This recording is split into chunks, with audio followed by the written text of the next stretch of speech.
In today's video, I'm going to teach you how to fix FaceTime when it keeps failing. Have you ever had a moment when you're ready for an important call and FaceTime just doesn't want to cooperate? It can be incredibly frustrating.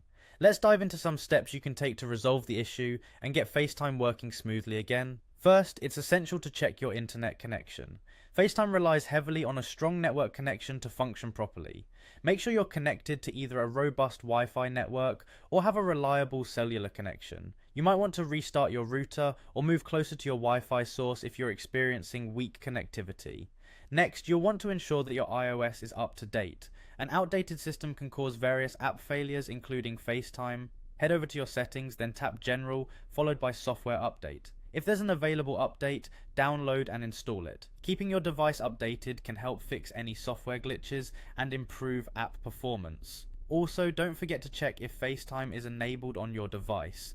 Navigate to your settings, scroll down to FaceTime and make sure the toggle is turned on. If it's off, turn it on and then try using FaceTime again.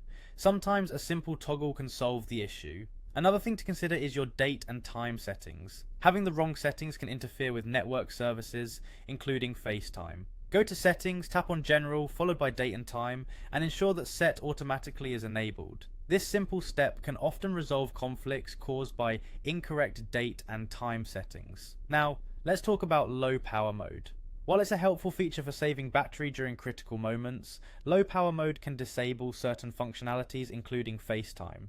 To check whether this is the issue, go to Settings, then Battery, and confirm that low power mode is off. Disabling it could just bring FaceTime back to life.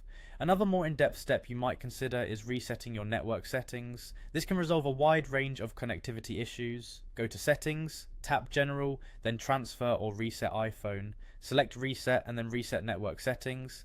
Keep in mind though, this will erase your saved Wi-Fi passwords, so be ready to reconnect to your networks afterward. If after all these steps you're still having trouble, it might be worthwhile to visit Apple's System Status page.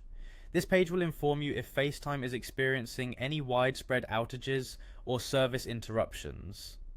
Lastly, if none of these solutions work, it's time to contact Apple support. They can provide detailed assistance to help you troubleshoot and resolve the issue. By following these steps, you should be able to get FaceTime back up and running smoothly.